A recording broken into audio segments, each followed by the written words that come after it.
இந்தியாவோட வெற்றி நேற்று நீங்கள் எல்லாரும் பார்த்துருப்பீங்க. யாரோட? ஆஸ்திரேலியாவோட. யாரு?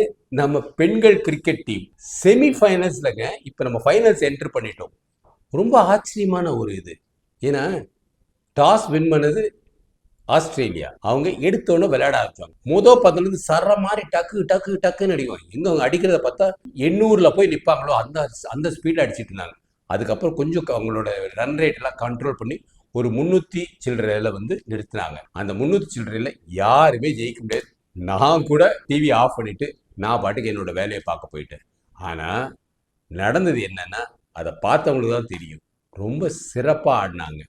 அந்த இலக்கை ஒரு 7 பால் இன்னும் இருக்கும்போது அதை வந்து தாண்டினாங்க. இந்திய பெண்கள் தோனியோட பிஸ்தாவாயிட்டாங்க. இது தோனி தான் அவங்களுக்கு தலைமையாக இருந்த மாதிரி இருந்துச்சு பார்க்கறதுக்கே.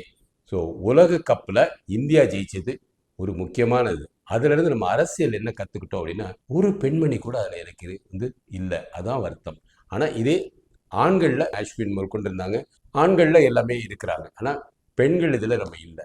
நம்ம அதுக்கு வந்து யார்? உதயநிதியாக போய் கேட்க முடியும்? உதயநிதி அதான் ஸ்போர்ட்ஸ் மினிஸ்டர். அவருக்கே ஒன்றும் தெரியாது. ஏதோ வந்து தூக்கி ஒரு பொம்மை மாதிரி உட்கார வச்சிட்டாங்க.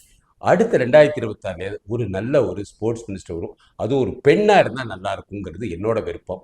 ஏன்னா தமிழ்நாட்டில் விளையாட்டு தான் கொஞ்சம் நம்ம பின்தங்கி இருக்கும். நிறைய பேர் இருக்கிறாங்க. ஆனால் ஒலிம்பிக்ஸ் லெவலில் வரணும். ஏன்னா இன்னும் அடுத்த ஒரு 8 வருஷம் 12 வருஷத்துக்குள்ள தமிழ்நாட்டிலேயே ஒலிம்பிக்ஸ் வர வாய்ப்புகள் இருக்கு. ஸோ இது எதனால அப்படின்னா நல்ல தலைமையினால. ஸோ ஸ்போர்ட்ஸ் மினிஸ்ட்ரி நல்ல தலைமை நமக்கு இப்போ இல்லை.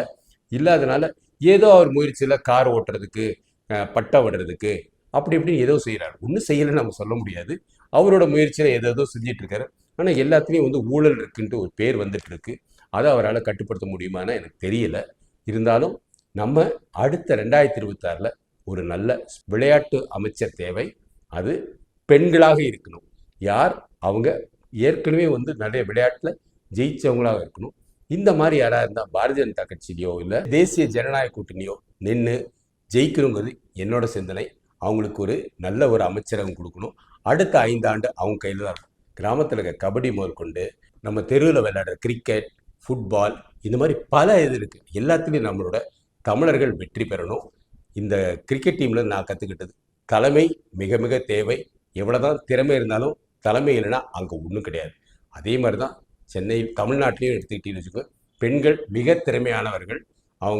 அவங்களுக்கு ஒரு நல்ல தலைமை இல்லை. எல்லா இடத்துலையும் வந்து ஏதோ ஒரு 10ஆம் கிளாஸ் 12ஆம் கிளாஸ் வரைக்கும் சிறப்பாக இருக்கிறாங்க. 10ஆம் கிளாஸ் 12ஆம் கிளாஸ் வரைக்கும் சிறப்பாக இருக்கிறாங்க. அதுக்கப்புறம் அந்த மாவட்டத்திலேருந்து மேலே வர்றதுக்கு நிறைய ஊழல் பிரச்சனைகள் இருக்குது. நிறைய பொருளாதார பிரச்சனைகள் இருக்குது. இதில் என்ன பொருளாதார பிரச்சனையே கொண்டுறாங்கன்னு தெரியல.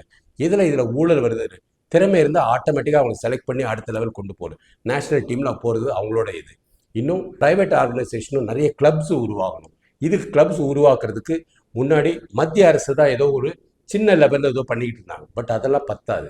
இளைஞர்களுக்காக உள்ள பணம் அதிகம் செலுத்த அவங்க போதைப் பொருளிலிருந்து இறங்க மாட்டாங்க. பொருளாதாரமும் உயர்ந்துட்டு இருக்கும். குடும்பம் வீடும் சுகமாக இருக்கும். நல்ல ஒரு ஆரோக்கியமாக இருக்கும். இப்போ எங்கே பார்த்தாலும் யாருக்குனாலும் சுகர், ப்ரெஷர், இதெல்லாம் எதுனா நம்ம வந்து விளையாட்டுக்கும் கலாச்சாரத்துக்கும் உண்மையான செலவு பண்ணுற செலவு பத்தாது. இந்த இதெல்லாம் வந்து ஏதோ ஒரு பழைய காலத்து ஒரு ஒரு ஒரு ஃபார்முலா வச்சு போட்டுட்ருக்காங்க. ஆனால் நம்ம 100 ரூபா அரசாங்கம் போடணும்னா வெளியிலேருந்து 1000 ரூபா வர்றதுக்குள்ள உள்ள திறமை உள்ள ஒரு அமைச்சர் இருக்கணும். வெளியிலேருந்து ஒரு பணத்தை சிஎஸ்ஆர் வழியாவோ இல்லை ஏதாவது விதத்தில் நம்ம தமிழ் பெண்களுக்காக, தமிழ் இளைஞர்களுக்காக வரணும். விளையாட்டு பல மடங்கு வளரணும். அந்த வளர்ச்சி இருந்தால் எங்களை போல உள்ள டாக்டர்கள் ரொம்ப மகிழ்ச்சி அடையும். ஏன்னா விளையாட்டு சுகர் வராமல் அவங்கள பார்த்துக்கும், ஆரோக்கியமாக இருக்கும். தற்கொலை பண்ணுற முயற்சியில் யாரும் இருக்க மாட்டாங்க. இந்த குழந்தையின்மை அப்படின்ட்டு நிறைய பேர் கஷ்டப்பட மாட்டாங்க. ஆரோக்கியமான இருக்க பெண்களுக்கு தன்னால் அதுவாக குழந்தை உண்டாகும். குடும்பம் நல்லாயிருக்கும். திருமணமான பிறகு கூட நீங்கள் கட்டாயம் வந்து உங்களோட விளையாட்டில் நீங்கள் கண்டினியூ பண்ணலாம். அதில் ஜெயிக்கலாம். ஸோ விளையாட்டு ஒரு பொழுதுபோக்காக இருக்கிற காலத்தில் விளையாட்டை மருத்துவர்கள் எப்படி அவங்களுக்குன்னு ஒரு இது இருக்கோ அது மாதிரி ஒரு தொழிலாக கூட எடுத்துக்கலாம். ஸோ விளையாட்டை வந்து சாதாரணமாக எடுத்துக்காதீங்க. தோனி விளையாட்டில் தான் இருந்தார். முதல்ல ஆரம்பத்தில் ஏதோ 10 லட்சம் 20 லட்சம் அப்படின்னு ஒரு மேட்சுக்கு கொடுத்துருந்தாங்க. 1000 கோடி சொத்து அவர் வச்சிருக்கிறாரு. விராட் கோலி அதுக்கு மேலே வச்சிருக்கிறாரு. பணத்துக்காக நம்ம பிள்ளைகள் வந்து இருக்கணும்னு அவசியம் இல்லை. இருந்தாலும் விளையாட்டு பொதுவாக எல்லாருடைய ஆரோக்கியத்தையும் மேம்படுத்தும். ஆரோக்கியத்துக்காக விளையாட்டு அமைச்சர் நல்ல ஒரு அமைச்சர் இருக்கணும். தலைமை சரியில்லைன்னா சரி இருக்காது. உங்களில் இளைஞர்கள் விளையாட்டுத்துறை அமைச்சராக வர்றதுக்கு என்னோட வாழ்த்துக்கள். உங்களுக்கு ஏதாவது உதவி வேணும், எப்படி வரணும் அந்த மாதிரி கேட்டிங்கன்னா தாராளம் இதில் பதிவிடலாம். நாங்கள் அது உங்களுக்குள்ள தேவையானதை நாங்கள் செஞ்சு கொடுக்குறோம். முன்னாடி பெண்களுக்காக சைக்கிள் போட்டி வச்சுருக்கோம், பெண்களுக்காக கபடி போட்டி வச்சுருக்கோம். ஸோ பெண்களுக்காக நிறைய ஒரு வேலைகளை முன்னாடி இருந்து நானே நடத்தி வச்சுருக்கேன். அவங்களுக்கு கப்பு கொடுத்தா ஊக்குவிச்சிருக்கிறேன். ஸோ இந்த மாதிரி இதுக்கு நம்ம ஒரு நல்ல ஒரு விளையாட்டுத்துறை அமைச்சர் தேவை. 2026 நீங்கள் நிற்கிறதுக்கு ரெடியாக நாங்கள் உங்களுக்காக வேலை செய்கிறோம். வாழ்க பாரதம், வளர்க இளைஞர் சமுதாயம்.